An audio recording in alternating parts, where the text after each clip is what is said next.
कभी सोचा है कि भारत के लोकतंत्र की असली ताकत, मतलब असल पावर, कहाँ से आती है? हुँ? ये सिर्फ चुनाव या सरकारें नहीं हैं। नहीं, असली ताकत है हमारे मौलिक अधिकार। जी हाँ, ये वो नींव है, वो फाउंडेशन है, जिस पर हमारी पूरी डेमोक्रेटिक बिल्डिंग टिकी हुई है। तो चलिए, आज इन्हीं अधिकारों की दुनिया में थोड़ा और गहरा उतरते हैं। तो सवाल ये उठता है कि ये मौलिक अधिकार, ये फंडामेंटल राइट्स आखिर हैं क्या चीज। अच्छा, इसको ऐसे समझते हैं। ये हमारे संविधान का हर एक नागरिक से किया गया एक सीधा साधा पक्का वादा है, एक गारंटी। वादा किस बात का?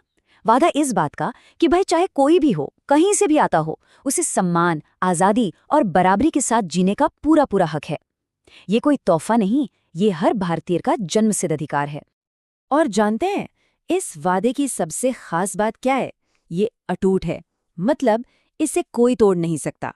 कोई भी सरकार, कोई बड़ी से बड़ी संस्था या कोई भी इंसान, कोई भी इन अधिकारों को हमसे छीन नहीं सकता। ये एक तरह से हर नागरिक के लिए संविधान का दिया हुआ एक सुरक्षा कवच है।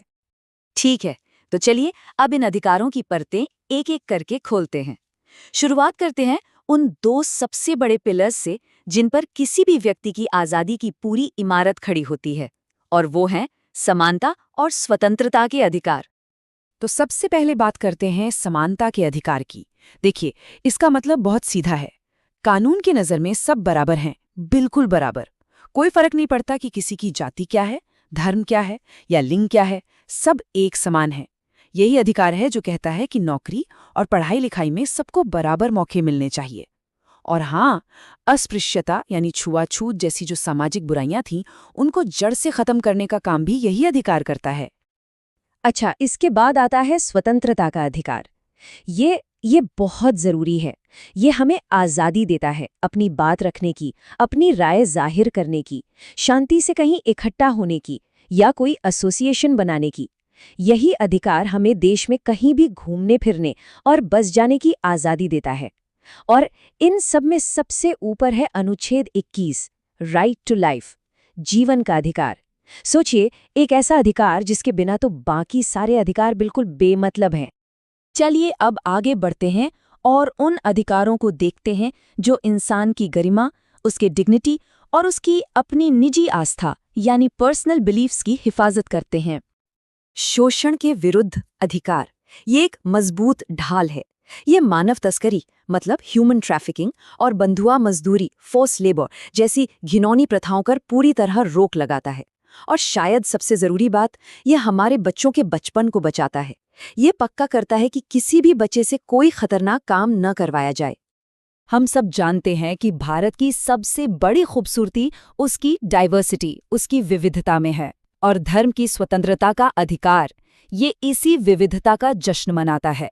ये हर इंसान को पूरी आज़ादी देता है कि वो अपनी मर्जी से, अपने विवेक से किसी भी धर्म को माने, उसकी पूजा पद्धति का पालन करे और अगर चाहे तो शांतिपूर्ण तरीके से उसका प्रचार भी करे।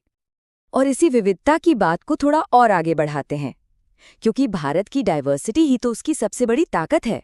तो अब देखते हैं उन अधिकारों को जो खास तौर पर इसी ताकत को सहेजने और संजोने के लिए बनाए गए हैं।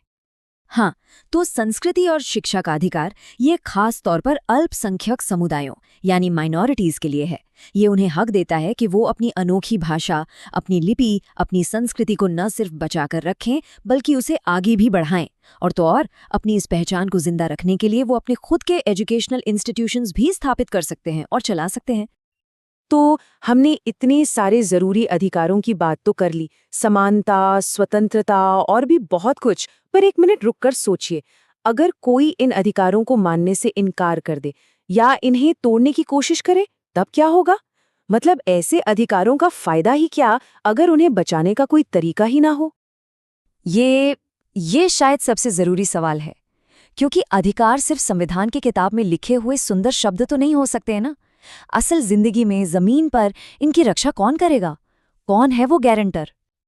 और इसी सवाल का जवाब है अनुच्छेद 32, संवैधानिक उपचार का अधिकार। इसे आप एक मास्टर की समझ सकते हैं, एक ऐसी चाबी जो बाकी सारे अधिकारों के तालों को खोलती है, उन्हें लागू करवाती है। इसका मतलब ये है कि अगर किसी भी नागरिक के मौलिक अधिकार को कोई भी छीनने की कोशिश करता है तो वो इंसान सीधा सुप्रीम कोर्ट या हाई कोर्ट का दरवाजा खटखटा सकता है, सीधा। ये अधिकार इतना इतना ज्यादा जरूरी है कि खुद संविधान बनाने वाले डॉक्टर भीमराव अंबेडकर ने इसे संविधान की आत्मा और उसका हृदय कहा था। सोचिए, soul and heart of the constitution. क्यों? क्योंकि वो जानते थे कि इस एक अधिकार के बिना बाकी सारे अधिकार सिर्फ कागज पर लिखे खोखले वादे बनकर रह जाएंगे। ठीक है, तो अब तक हमने इन अधिकारों को एक एक करके कानूनी नजर से तो समझ लिया, पर चलिए अब थोड़ा जूम आउट करते हैं और इस पूरी तस्वीर को देखते हैं। मतलब हमारे देश के लिए और हम सबकी जिंदगी के लिए इनका असली महत्व क्या है। तो देखिए, सबसे जरूरी बात यह है कि ये अधिकार दो तरफा काम करते हैं। एक तरफ ये हर एक व्यक्ति की आजादी, उसकी स्वतंत्रता की रक्षा करते हैं, और वहीं दूसरी तरफ ये सरकार की ताकत पर एक लगाम लगाते हैं, एक सीमा तय करते हैं। ये पक्का करते हैं कि कोई भी सरकार अपनी शक्तियों का गलत इस्तेमाल ना करे और नागरिकों के साथ कोई अन्याय ना हो। और यही बैलेंस, यही संतुलन है जो हमारे लोकतंत्र को जिंदा और मजबूत बनाए रखता है। तो आखिर में एक सवाल हम सबके लिए, क्या ये मौलिक अधिकार सिर्फ संविधान की किताब में लिखे हुए कुछ कानून हैं, या फिर ये हम सबकी एक कलेक्टिव रिस्पॉन्सिबिलिटी, एक सामूहिक जिम्मेदारी भी है? अपने अधिकारों के लिए जागरूक रहने की जिम्मेदारी, और उससे भी ज्यादा दूसरों के अधिकारों का सम्मान करने की जिम्मेदारी। इस पर सोचिएगा जरूर।